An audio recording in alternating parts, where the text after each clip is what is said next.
Hi. Good morning. We're posting a tweet.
Bonjour.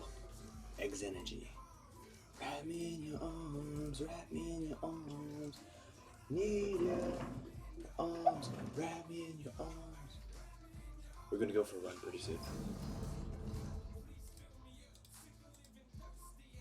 Water in my cup.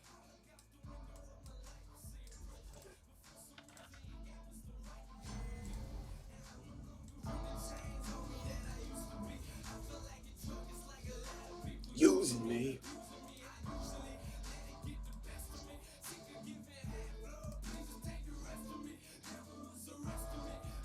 That's what we want to see.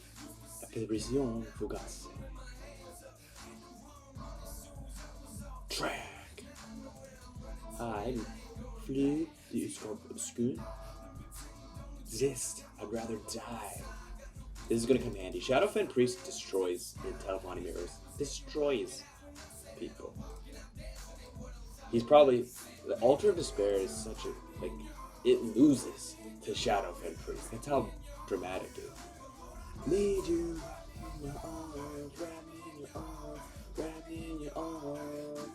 Need you, wrap me in your arms, wrap me in your arms, wrap me in your arms.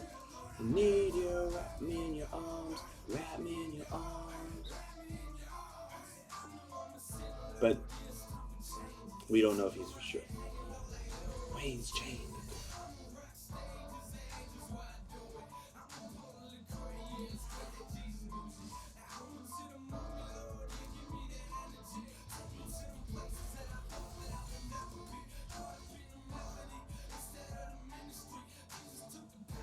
Hit me. Sorcerer's Negation online. He has Sorcerer's Negation in his hand. Read like a book. Nobody puts their curses on a Murkwater witch like so unless...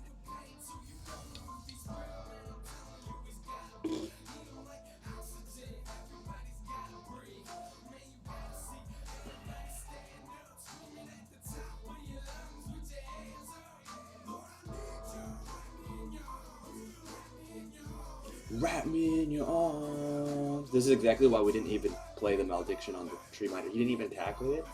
And we knew we needed to activate her. And they're getting Sorcerer's Negation. In your arms, wrap me in your arms. Lord, I need you. Wrap me in your arms.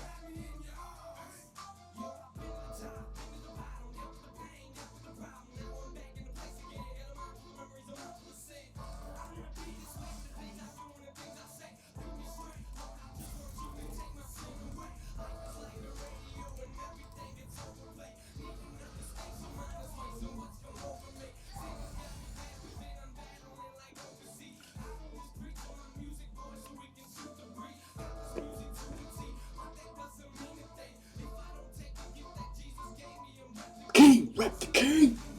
Ooh. That's interesting. That's a very good card to put back. Versus me right now. Whoa. Big. That's actually really good right now.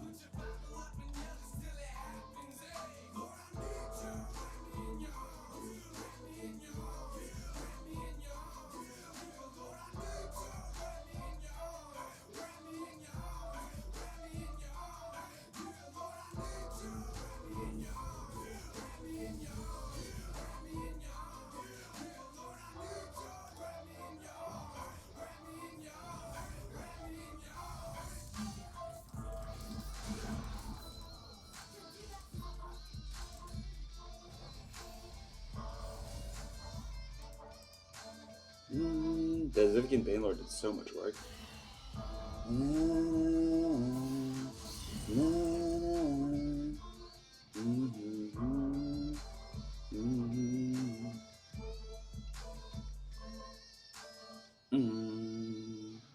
Wrap me in your arms.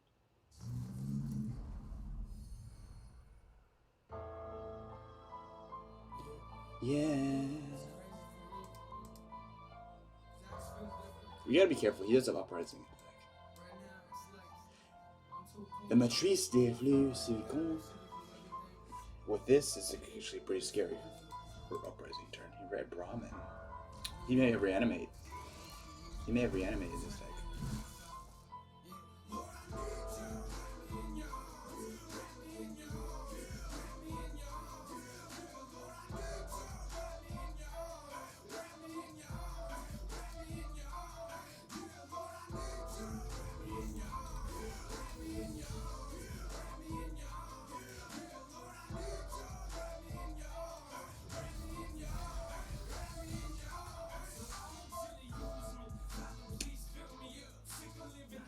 I should have put the tree miner here. I should have put the tree miner here. But he doesn't have uprising if he didn't. If he's trading a camel, he didn't have uprising in the hand. Because that was an uprising turn. Camel. Or maybe he does have uprising and he just wants the camel back.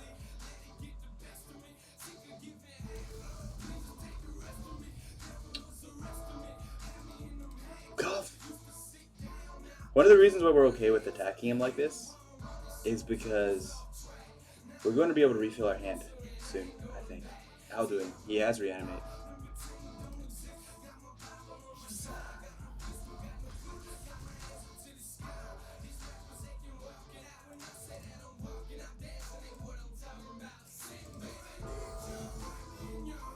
Wrap me in your arms, wrap me in your arms. Uh-oh. Uh-oh.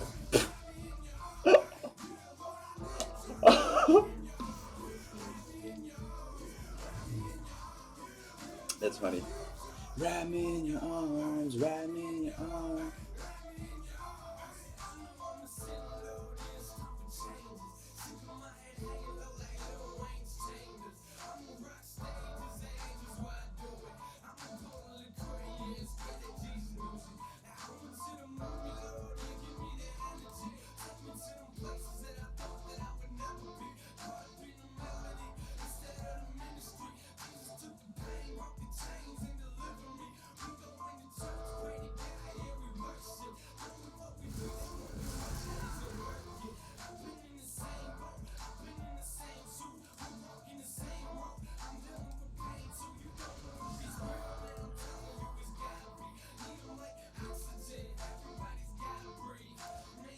I got the right answer for. I told you we were going to refill our hand, but I have the right answer. I didn't realize he was going to get my refresh start, but it's not a big deal, actually. Wrap me in your, need you, wrap me in your arms. We just need to not die. So we have the answer to Alduin right now. We have the. He's going to have double lightning bolt. Arms, wrap me in your arms. Need you. We have Tirana Uprising, so we gotta be careful here, but we're close to winning. We're closer to winning than he's closer to winning, because we have more mana to work with. Wait. I gotta be careful though, I can't answer Alduin on the turn he's played. Well, the thing is, Alduin's slow and he's easy to answer. As long as Shadowfen Priest is in the deck, he doesn't look like he's an Altar of Despair deck. This deck has 3 drops that are like giant bats. This looks like a Mentor's Ring potential. Okay. I approve. The king! The king! What you chase it, follow!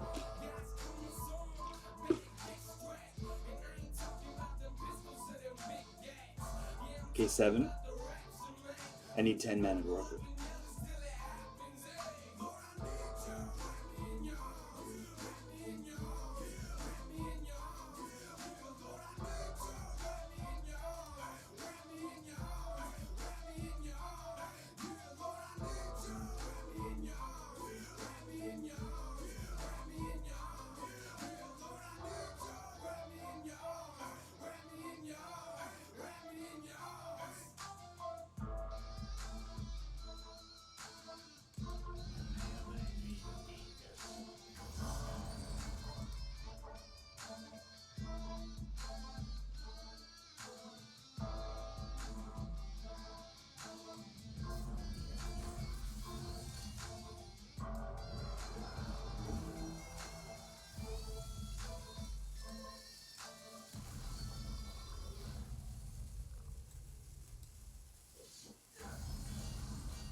Might be questionable.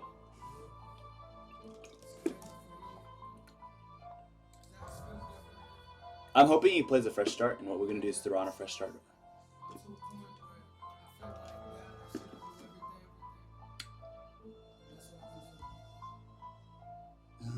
He could reanimate and bring back Razumdar. That is something we should be aware of. Need you in your arms, Raz. Or Shadowfen Priest. He's going for lethal. He's going for lethal. In your arms. Oh, no, not going for lethal. Fresh start.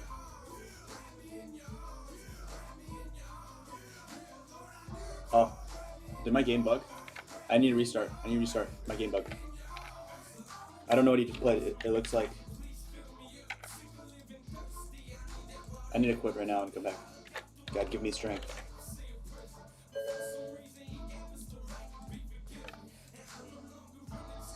For the program. Hold on. My game just crashed. Rest of me. God, give me strength. This is a great game coming up. Help me run really fast too afterwards. Hands up! I hope I have my turn. I think he reanimated something like Razumdar, because I can't see him.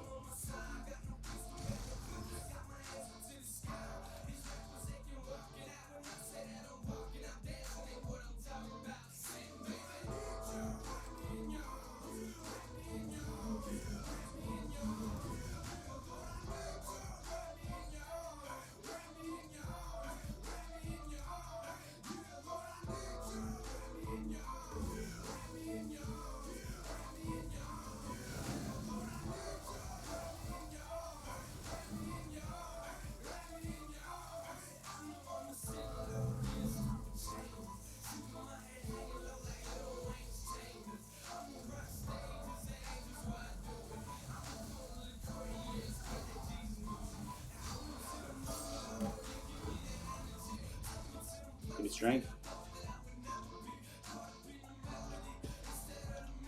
Reanimate Alduin. Chains!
This is a bad board for Alduin.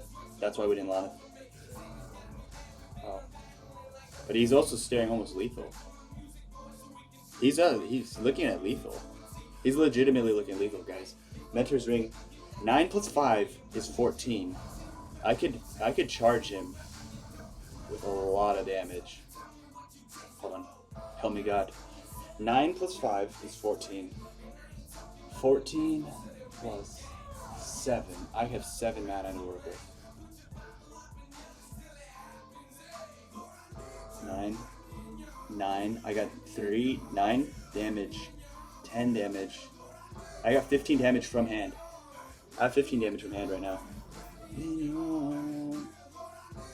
Wrap me in your arms, wrap me in your arms. So, 10. So, actually, we don't need 9 plus 4 is 13. 13 plus 5 is 15. 15 plus 5 is 21.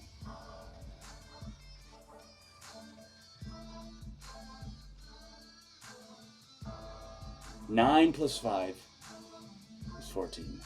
14 plus 4. 18.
16 plus 420.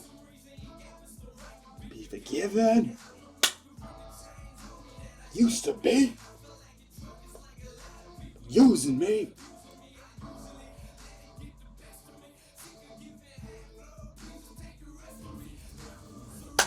We had 16, 14, 20 damage from hand. We had 20 damage from hand with the Mentor's Ring. Back! I ain't going back. Thank you, Jesus, for the win. Got my pistols, got my clips. God. Dude, we're gonna play one more. I think it'll be done. Come back. Need your arms wrap me in your arms.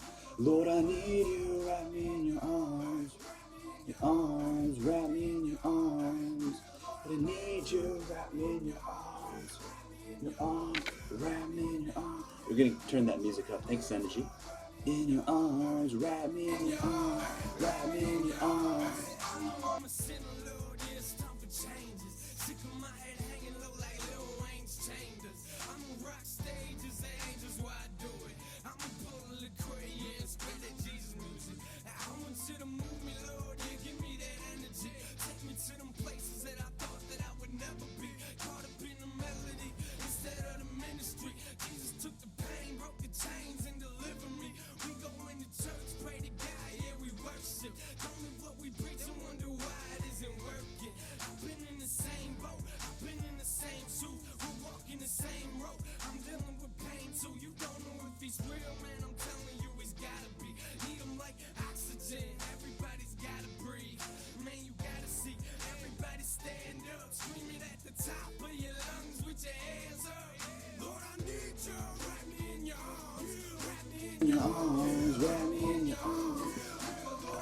Hey guys, I want to mention that one of the reasons why this deck is performing way better than it used to, or my other previous Telvanni decks, is because I put Shadowfen Priest in the deck. For a long time, I never put Shadowfen Priest in my deck, not because it's a bad card, but because I am a little of a contrarian. Contrarians are people who don't exactly like doing things the way they're supposed to be done. They want, like, contrarians sometimes do things differently just because they don't want to be like other people. That's like it can be a character flaw. It can be also a great thing as well. So it's not completely bad. Hold on. This is a pretty difficult choice. Eclipse Baroness allows us to get this deck game will go to Eclipse Baroness, but Source of Negation is always good. I think we're going to go to, looking at the removal in my hand, I think Eclipse Baroness is fine. Eclipse Baroness is fine. So the thing is, contrarians are people who do things contrary to what's normal, and contrarian thinking is good because sometimes it allows you to have a paradigm shift to see things other people don't see. But at the same time, it can be, wow. Sometimes it can be not that good when you just do things for the sake of not, just because you want to be different. That is a character flaw. Oh, you guys, I've talked about this. We're on turn 5, and next turn we have 8 Magicka, so we're going to go 3 Magicka up next turn. And Shadowfen Priest is something I need to say. I was wrong to not put Shadowfen Priest in my deck. Shadowfen Priest is really good for too many reasons. The main reason why he's... Oh, I gotta, like... Dude, what if he uprisings me? Ow! Ow! Ow!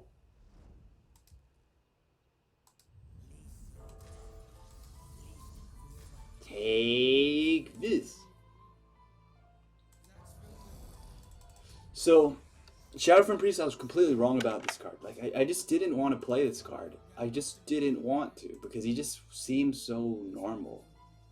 But the reason why he's so good, the main reason why he's so good, is his flexibility. He can defend the Shadow Lane. If you have control of the Shadow Lane as Telvanni, one of the worst things Telvanni had, one of Telvanni's biggest weaknesses is it can't defend the Shadow Lane. But when I say you can't defend the Shadow Lane, what I mean is, you're at like 7 life, and all they do is just keep throwing things in the shadow lane. And what do? How can you interact with them? How many guards can you really throw up? What if they silence your guards, right? So that's how you lose a lot. I lost a lot of games. In my cup.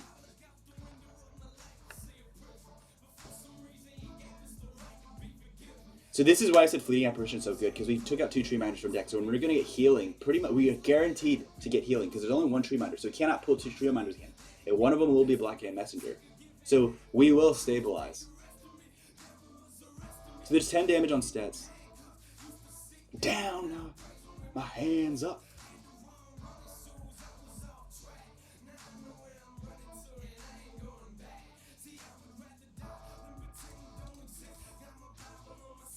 My kid.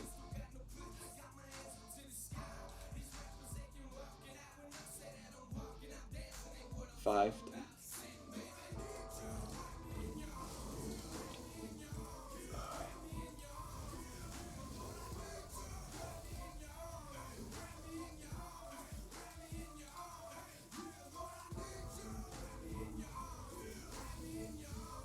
So we knew we would get 1 Black Hand Messenger for sure. There's a 100% chance of getting at least 1.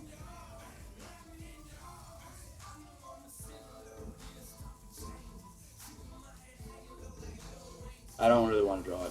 Sometimes it's better to just draw your Black Hand, but I'd rather get it out of my hand, because look at my card draw. I have too many card draw cards. So it's fine. See it? This is why we kept Fingers of the Mount. That's why we kept a fresh start, because we knew that there's such a good chance this happened. Okay. You know what I should have done? I misplayed. It's okay. Misplays happen. But if I'm to tell you how do you crush Ebonheart, I should have used Lonith. And I 100% should have drawn. It's turn 8. I should have drawn the dreaded Aelid right now. This would have been a game-winning play. And now I'm going to end up using a Doppelganger to try to find an Aelid, when I could have used a Doppelganger, 2 Doppelganger Aelid. Arms, wrap me in your arms, wrap me in your arms. So we made a misplay in real time, and it's okay. It's not a big deal. Like, if he has the worst thing that could happen right now is he gets Cicero. Who cares if he has Cicero? The thing is, if he drew Aelid right now, how do you answer it? He only has lethal creatures.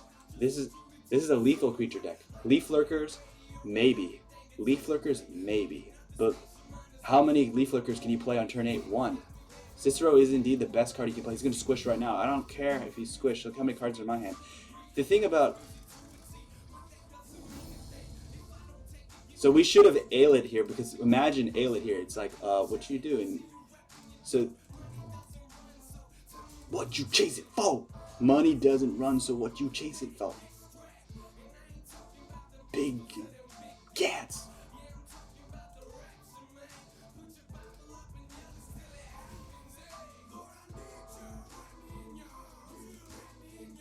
I'm gonna do it now. I should have done this last turn, and it would have been no answers. Oh, I should have used Reanimate. I have an Aelid. I made another misplay. I should. Wait, what? How come? Oh, no. Just kidding. He mummied one of them. I had an Aelid in my hand, so I was thinking I should use Reanimate because it killed an Aelid, because I looked at my deck and there's only 2 Aelids, but then I realized he mummied my Aelid, and so actually there was no point for creating Reanimate. Okay.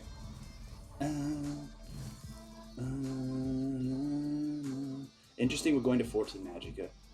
Aelid is good. Aelid is absolutely good. Aelid is scary. Lethal is not a thing yet for Stack. He cannot rage you and kill you. Like, knowing when your opponents can kill you allows you to play with your life total. And in this case, he cannot kill you with 10 Magicka unless... There's a big unless. I'll tell you what the big unless is. The big unless is if... Like, this should have come down 2 turns earlier. Can you imagine? Because I wasted 2 turns not playing Aelid. And I wasted a Doppelganger. And so if I had a Doppelganger, I'd have 4 Aelids right now. I'd have 4 Aelids. So it is a big misplay. It's not a small misplay by any means to not Loneth and get Aelid at this point, because your opponent's relying on lethal creatures. So what I was saying, the best way, the scariest thing you could possibly do is Torval Extortionist, squish the Wimpy, and then put on Sanctuaries. And that you can kill the person. He can kill me from that. Yawn. But if he cannot kill this, he's done for. Now the only way he can get out of this is if he can rage and set up some kind of rage plan. He can't interact with it. Or he has rage here. He's raging for Lana. See? He's immune. These cards are immune to rage, right? And so if that's his best play to that, this is where we shine, right? I should have attacked. So I made him another. I'm making so many misplays, guys, and that's why this deck is called Thank You God for Power. True power can make a lot of misplays, and it doesn't matter. Fighter skill recruit. I ain't going back.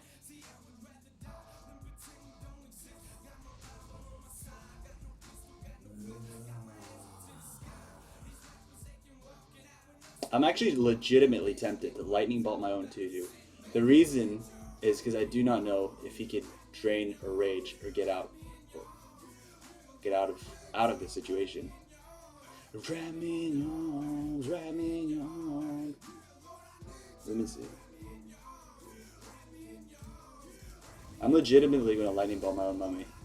The reason is because he can't kill anything. Like the way rage works is they need more creatures to hit. Right? Squish the Wimpy, here we go. Interesting. But it's not a big deal either because he just killed his lord and now he got 2 and I could trade and now I got my debates and now I got my insurrection. Right?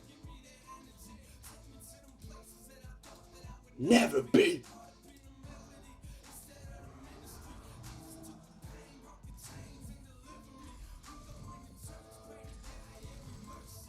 What's funny is we're going.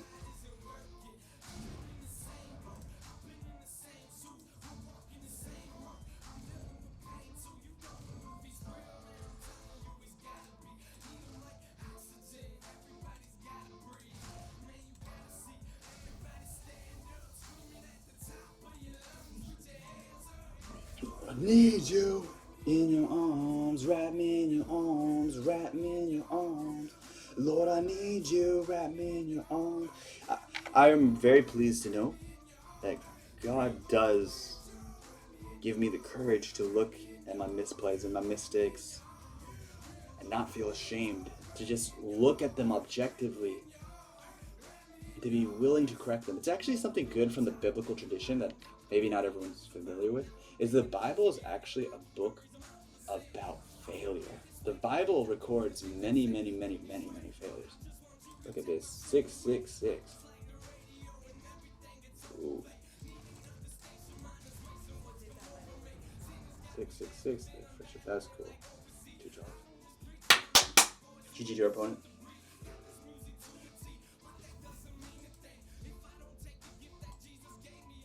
King!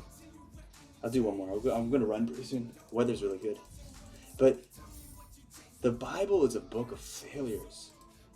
Abraham was not a perfect person. If you look at the Bible, it actually, the thing that makes Abraham important and useful and interesting to me is that he set a precedent for his descendants to openly and transparently talk about failures. So, for example, when Father Abraham was, Patriarch Abraham, was in the land of Egypt, he got scared, and when the Pharaoh showed up and asked him, hey, ooh, is that your wife? He lied about Sarah being his wife. He literally lied that he had a wife. The reason was he was scared, whoa, Pharaoh's asking if my hot wife is a wife. The reason is he wants to sleep with her.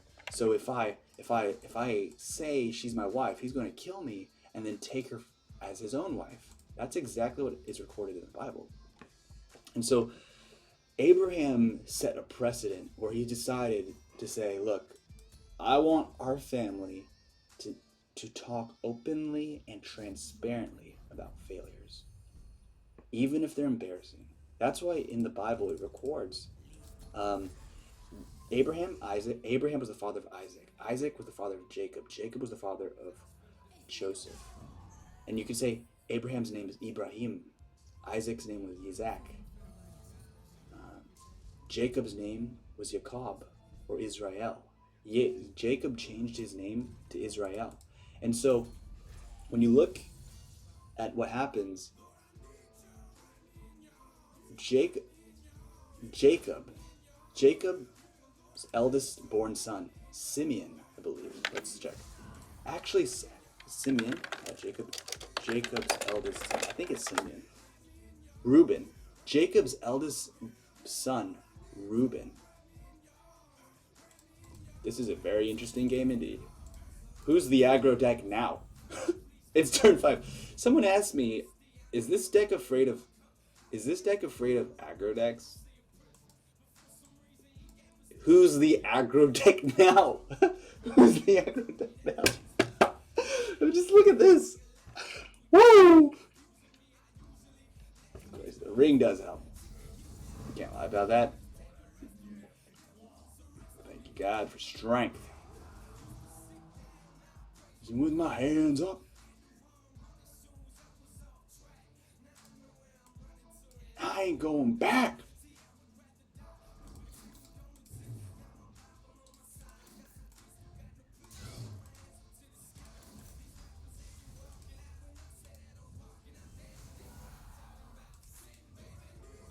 Wrap me in your arms, wrap me in your arms, wrap me in your arms. So the Bible records that Jacob, the grandson of Abraham, actually, his eldest born son, Reuben, had sex with one of his wives. I mean, that's pretty...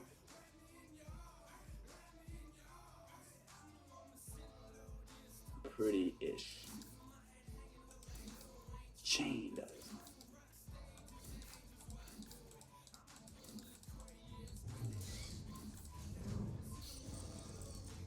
One thing we're going to do is we're going to force our... this is called open and honest combat. If you can force your opponents into the field lane, you're forcing them into open and honest combat. We're forcing them in open and honest combat because if he actually was to go in Shadow Lane and race me, he would lose. So by continuously, like, why put Eclipse Baroness in the Shadow Lane? Let's open and honest combat. I don't know what this is anymore. Abner Tharn Alfiq. Actually, this is an Alfiq deck. Battle Mage cannot heal, and so if we just know Battle Mage cannot heal, Battle Mage has no way to heal outside of neutral cards, and the neutral cards that heal, that was a Lightning Ball. They're all bad. Have me in your arms. You know what we can do is the old trickety trick. There's a good trick that I like to do. Okay, so there's a trick where you shackle your own Eclipse Baroness, okay?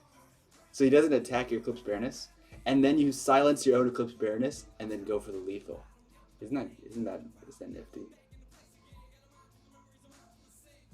In fact, we are legitimately going to do that.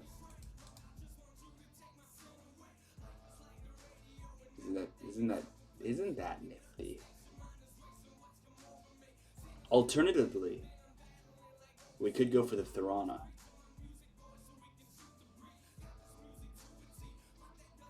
But Sun and Shadow has a sexier body. Yeah, we're going to do that. We're going to do that. We're going to...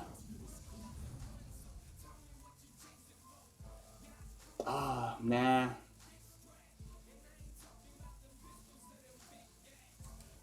Yeah. Let's go for the lethal. Let's see if we could sneaky him. Let's see if we have 9 damage, 10, 11. We have 11 damage on board, and we have in hand we have 6 damage. 11 damage plus 6 damage is 17 damage. The reason is we can shoot. Okay, we gotta be careful here. We're trying to get him to attack our face and completely ignore the Eclipse Baroness, which we will silence later. In your arms.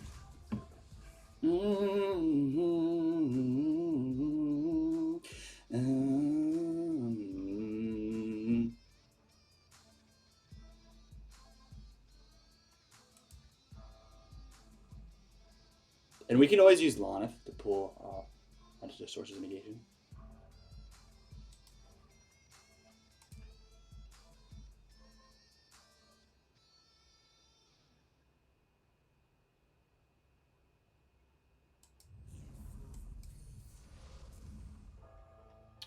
plus 4 is 5.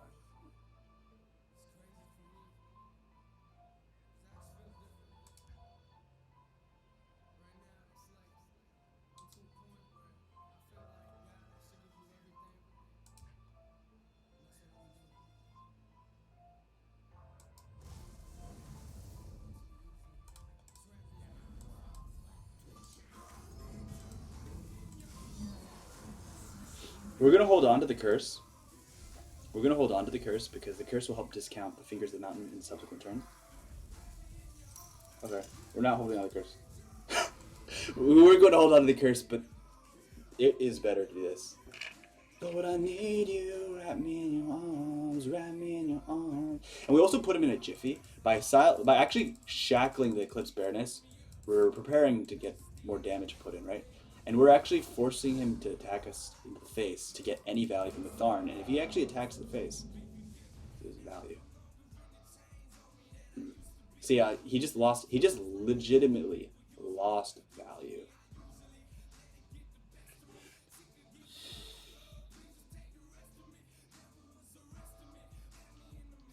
Oh, guys, this is hilarious. You guys ready for big plays?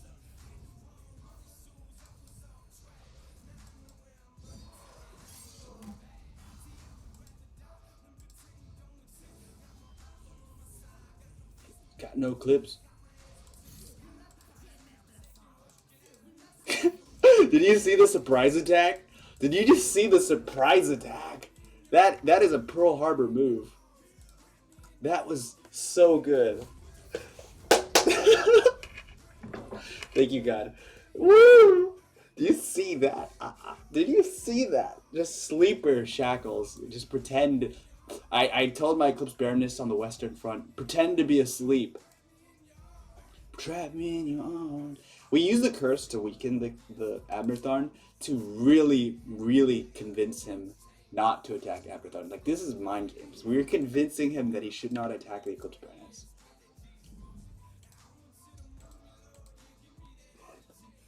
Thank you, God, for the victory. We're going to wrap this rap out, and then we're going to go. Right. Let's go. Saying the Bible is a book about failures.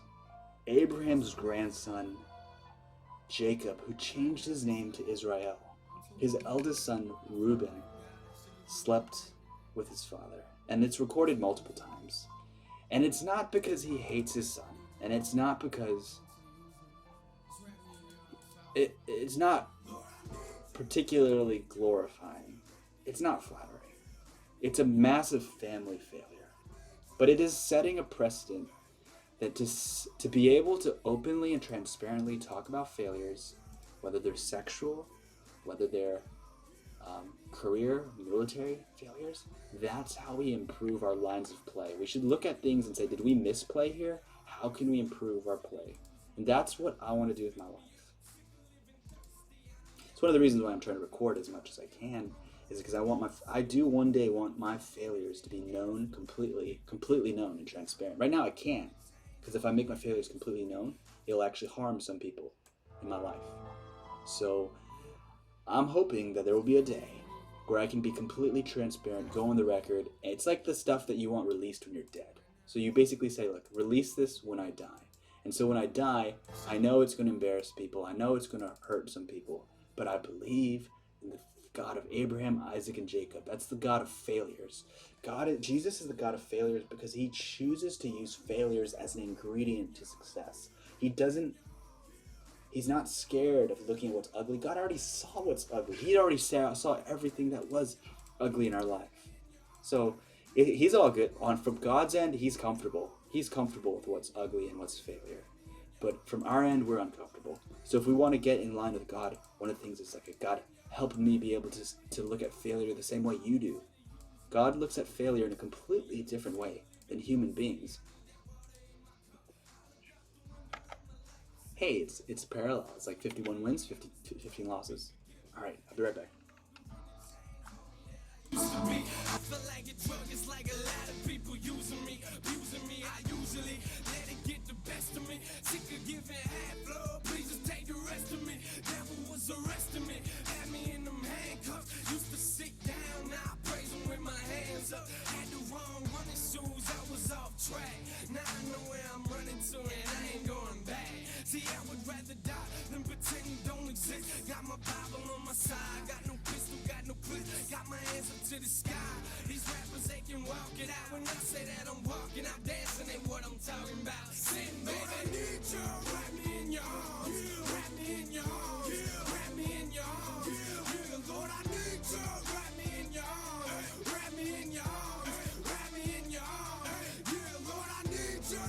I just realized that that game was won with Shadowfen Priest, and I was literally talking about my failure to see Shadowfen Priest as a good card.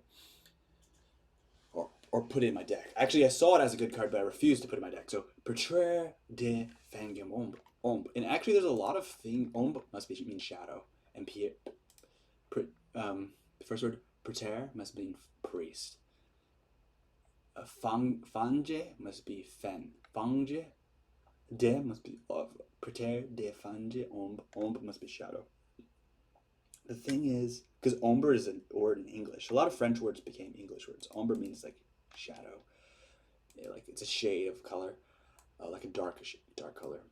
And it's like dark hue. And I think it's worth noting, I actually knew Shadowfen Priest was a good card, but I refused to put it in my decks. And that was a failure. And now that we've done that, we just saw what happens if you use the Vaith experiments on Shadowfen Priest and you pretend to have shackled creatures. Like this, it opens some interesting lines of play that were not possible previously.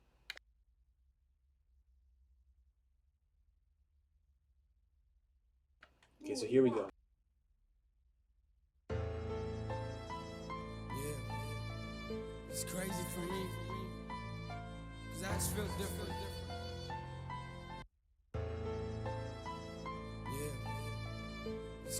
It's crazy for me.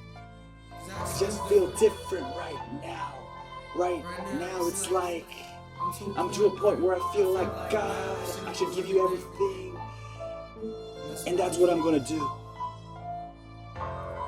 I need you, Lord. I want you to use me. Just wrap me in your arms, Father. Yeah. Lord, I need you. Wrap me in your arms. Wrap me in your arms. Wrap me in your arms. Lord, I need you. Wrap me in your arms. Wrap me in your arms. Wrap me in your arms. Lord, I need you. Wrap me in your arms. Wrap me in your arms. Wrap me in your arms. Lord, I need you. Wrap me in your arms. Wrap me in your arms. Wrap me in your arms. Won't you use me, Father? Please fill me up. Sick of living thirsty, I need that water in my cup. I look out the window of my life, I see a prison. But for some reason, he gave us the right to be forgiven. And I'm no longer in the chains, told me that I used to be. I feel like a drug, it's like a lot of people using me, abusing me. But usually, let it get the best of me. Sick of giving, Lord, please just take the rest of me. So when he's I use the interpretation time as recovery time. I feel like a drug. It's like a lot of people using me. So he feels like people are using him and abusing him.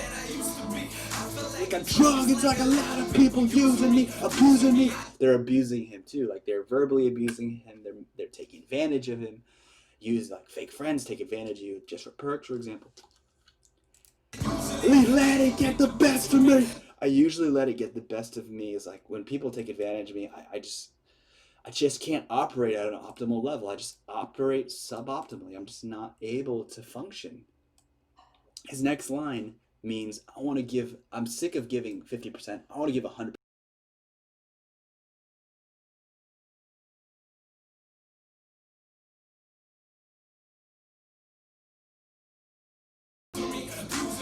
Usually, let it get the best of me. Sick of giving half. Take the rest of me. This song is called NF Rap. Wrap me in your arms. Talking about God. Talking about Yahweh, Jesus. The rest of me heavy in my hand. God used to sit down. Now I praise him with my hands up. The wrong running truth. I was off track. Now I know where I'm running to and I ain't going back.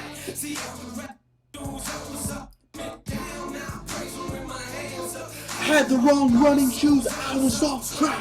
Now I know where I'm running to and I ain't going back. See, I would rather die than pretend you don't exist. Got my Bible on my side, got my new pistol, got no clips.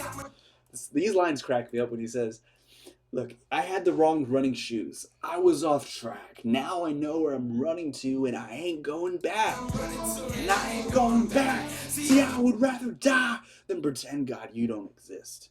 Got my Bible on my side, so I got a Bible on my side, but I don't have any pistols and don't have any clips. A lot of rappers like to rap about they've got pistols and they got ammunition to shoot everybody. But he's saying, I don't have any ammunition. I don't have any pistols, but I have a super weapon. The Bible is a super weapon. Going back. See, I would rather die than pretend you don't exist. Got my Bible on my side. Got no pistol, got no clips. See, the thing about the Death Star is the Death Star is a super weapon that can destroy stars. And you think on paper that the Death Star is more powerful than the Bible. In theory, the Death Star could destroy the planet Earth and therefore destroy every single copy of the Bible. But I actually think the Bible is immortal. I think if you tried to destroy every single copy of the Bible, it would not happen. It could not happen. Even if you tried. That's just a belief. So it's like immortal. And even if you think like that's bullshit, Chris. Well, the moment you write a book, I think every single book that's ever been written has been copied. Because I believe everything we do is recorded. So if every single copy of the Bible was destroyed on Earth, a copy would still exist in another place because someone who's been recording and watching us has made a record of the same thing. So you can try to destroy all the evidence that exists on Earth, yet we're on film, so everything already exists in another format. So you can't destroy the files. You can destroy the book, the paper, but you can't destroy the file. The file's permanent. So for example, someone could try to erase my memory forever, but God has my memory recorded with multiple recording media. So he has me on MP4. He has me on audio, and he has me on film. He has me on still photos. So he's used photography, videography, and audio recording to record me. So even if someone annihilated me on Earth, they cannot destroy my memory forever. And they could never prevent God from resurrecting me because God's already got everything on lock. He's already got everything saved. So you can destroy me, but you've only destroyed one copy of me. So you can destroy every single copy of the Bible, but you would not destroy the master copy. You don't exist, got my Bible on my side, got no pistol, got no clip, hands up to the sky. These rappers, they can walk it out. When I say I'm walking, I'm dancing, that's what I'm talking about. And someone might say, well, that's cool, that's nice theory, but another example of why the Bible is a super weapon, and it's actually more powerful than any firearm, or firearms cannot actually make a suicidal person non-suicidal. So if you have a non-suicidal person in front of you, how can you use a gun to make them non-suicidal? Hey, do you want to go shooting with me? It's real fun. No, like if you put a gun in front of someone who's suicidal, they're actually more likely to want to use that gun to shoot themselves. And so the gun, no matter how much it has the power to take away life, it cannot give life to someone who wants to take their own life. But the Bible has the ability to actually breathe life into people who are almost dead. Wrap me in your arms, wrap me in your arms, wrap me in your arms. Lord, I need you, wrap me in your arms, wrap me in your arms, wrap me in your arms. Lord, I need you, wrap me in your arms, wrap me in your arms, wrap me in your arms. Lord, I need you, wrap me in your arms, wrap me in your arms, wrap me in your arms. You know I'm a sinner, Lord, yes, time for change. Sick of my head hanging low like little ants chained. I'm a rock stain, just hey, my right to do it. I'm a bull of grain, spread that Jesus music. I just want you to move me, Lord, you give me that energy. Take me to the places that I thought I would never be. Caught up in the melody instead of the ministry. Jesus took the pain, broke the chains, and delivered me. Go to church, pray to God, yeah, we worship. Down to what we preach, wonder why it isn't working. I've been in the same boat, I've been in the same shoes. We walk in the same road, I'm dealing with pain too. You know if he's real, and now I know he's gotta be. Need him like oxygen and everybody's gotta breathe. Man, you gotta see, everybody stand up, screaming at the top of your lungs with your hands up. Lord, I need you, wrap me in your arms, wrap me in your arms, wrap me in your arms. Lord, I need you, wrap me in your arms, wrap me in your arms, wrap me in your arms. Lord, I need you, wrap me in your arms, wrap me in your arms, wrap me in your arms. Lord, I need you, wrap me in your arms, wrap me in your arms, wrap me in your arms. I've been to the top, been to the bottom, dealt with the pain, dealt with the problem. I'm back to the place again, got a mind full of memories, a mind full of sin. I don't wanna be this way, but the things I do and the things I say lead me astray. Lord, I just want you to take my sin away. Life is like the radio and everything gets overplayed.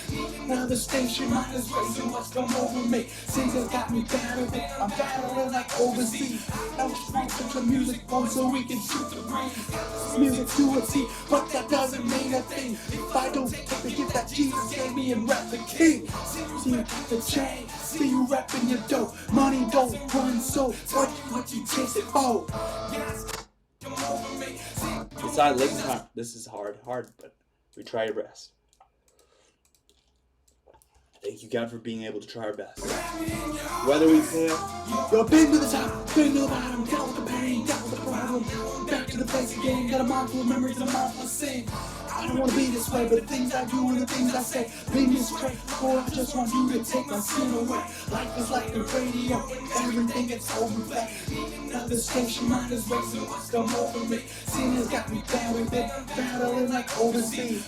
I just pushing my music on so we can shoot the breeze. It's music to a T, but that doesn't mean nothing. I don't take the gift that Jesus gave me and rep the king. See you repping your chain, see you repping your dough. Money doesn't run, so tell me what you chasing for. God's coming soon, better get strapped. And I ain't talking about the pistols and the big gas. Yeah, I'm talking about the lights, your man.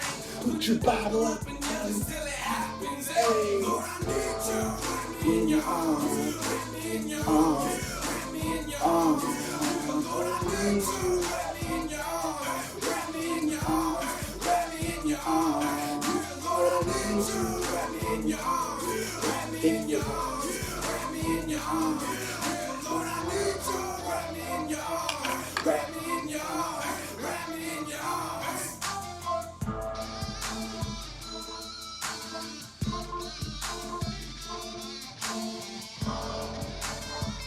the Bible is a super weapon because it has the power to move the human heart.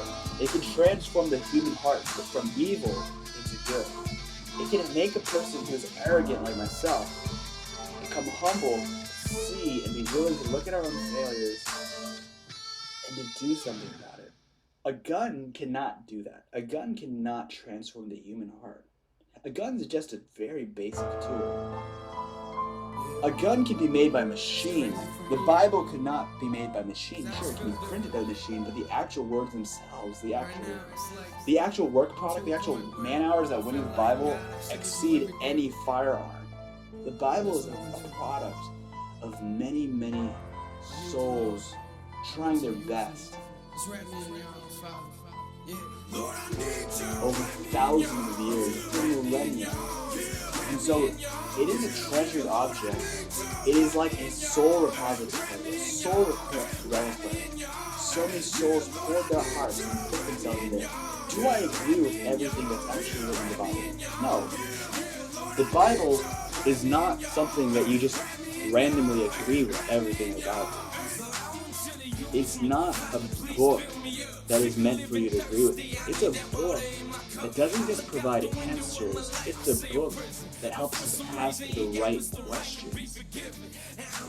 So some people think like this: you're crazy. You're crazy talking about the Bible. You're crazy. Maybe. But the Bible has tremendous power. It's not easy to read. It's not easy to interpret. But Jesus did promise one thing. Not just about the Bible, but about anything. He said, ask, seek, knock. It's an acronym, ASK. And he said, ask, and you will be answered. Seek, and you will find. Knock, and the door will be opened unto you. He is saying, ask around. Don't be afraid of asking questions. Don't be afraid of looking for the answer when other people tell you there is no answer, or that the answer is this, and you don't think that's the answer because it doesn't really work very well. So Jesus is saying, ask. Keep asking. Stay hungry. Keep seeking. Keep looking. Keep knocking, for if you do not knock, the door will never open. So if you give up, you will never succeed. You want to learn a language? If you do not try to learn a language, it will not happen. It may not be for certain that you succeed if you try, but it will be for certain you will fail if you do not try. The Bible was not meant to be a book that you memorize every line and follow to a T. The Bible shows clearly what happens when people do that, and Jesus actually confronted these people, the Pharisees, the Sadducees, the Sanhedrin, the high council, the priests. He said it doesn't matter how many commandments of the Bible you keep if you do not understand the Spirit. Who cares if you keep the letter of the law but not the Spirit of it? He said you tithe your mint and your cumin, you donate your treasures to God, so to speak, to build temples and buildings, to get your name put on top of a building. You want the name to be called Osman Temple or Hui Church. You pretend to honor God by giving your money so that other people may honor you. So you can be famous and people can look at you and say you're good. Jesus said, there's only two things that matter when it comes to the Bible. Love the Lord your God with all your heart, with all your soul, and all your mind. Love your neighbor as yourself. For on this, all the prophets and all the laws hang. So he said, Moses, Abraham, Joseph, Ezekiel, Isaac, Isaiah, Joel, Nehemiah, Obadiah, Nahum. All these people were trying to communicate two things. Love the Lord your God with all your heart, all your soul, and all your mind. Love your neighbor as yourself. They tried to communicate to their generation in the way they thought was best. And because our generations are different, they were pre-internet, we're internet. They lived in a society that was very different. They lived in a society, many societies are so different. And so of course they need to hear different things. But Jesus talks about the Bible almost as it's like a treasure box, it's a treasure trove. It's a treasure chest. But without a key, you can't open it. And Jesus said, I'm the way, the truth, and life. Which would pretty much indicate he is the key. He is the lock. And the reason he's the key to the lock. He can open the treasure chest. And for those who ask, those who seek, and those who knock. Those who ask, they will be answered. Those who seek, they will find. Those who knock, the door will be opened. And he does make it clear. And men have talked about this for long. If you don't look for the truth, how are you supposed to find it? So the very first requisite to find the truth is to look. Most people do not even look for the truth. They've given up because they've been informed there's no truth, or if they find the truth, it's not useful. A lot of people legitimately operate on the basis of it's not knowing is bliss. Ignorance is bliss. To not know the truth is better than to know the truth. The opposite of what it is. Ignorance being bliss is the opposite of God saying, Jesus saying, ask, seek not, says, do not live in ignorance is bliss. Find the truth. Hunt it down. Do not think the book, any book, is the source of truth. For God is the only source of truth. Do not be deceived. Do not think that you've possessed all truth in one way. Truth is too great for the human mind to comprehend, so we can only take piece by piece. So any person who says they know everything about the universe, they figured it completely out, they're automatically wrong. The human brain cannot even contain truth of the universe. If I ask a human being how many organs does their body have, most people can't even answer that basic question. And so for that reason, they're lacking in knowledge. They lack in truth. That's a truth. If you look at a human body, every human body has a limited number of parts, and there's a real finite number. But if a human being cannot even answer that question, how dare they think they know everything about humans? You can't even tell me how many organs are in the body. How do you know what's even going on in Saturn right now? Do you know what's happening on the North Pole in Saturn? Oh no. Yeah. Do you know there's 100 billion trillion stars in the universe? So if you think you know, if you actually knew everything that happened on Earth, if you knew everything, all the Wikipedia articles and everyone's names, you would not even know 1% of the universe. For Earth is not even 1% of the universe. To know everything on Earth is to not even know 0.000000001% of the universe. And if you knew everything about the universe, how well do you know the Earth? Everything about Earth. Do you know what Earth was like 1,000 years ago? Do you know what Earth was like 2,000 years ago? Do you know what was happening in Mesoamerica 4,500 years ago on June 6th? Oh, you don't. But God does, because He recorded it on camera. I'm out. God bless you guys. Goodbye.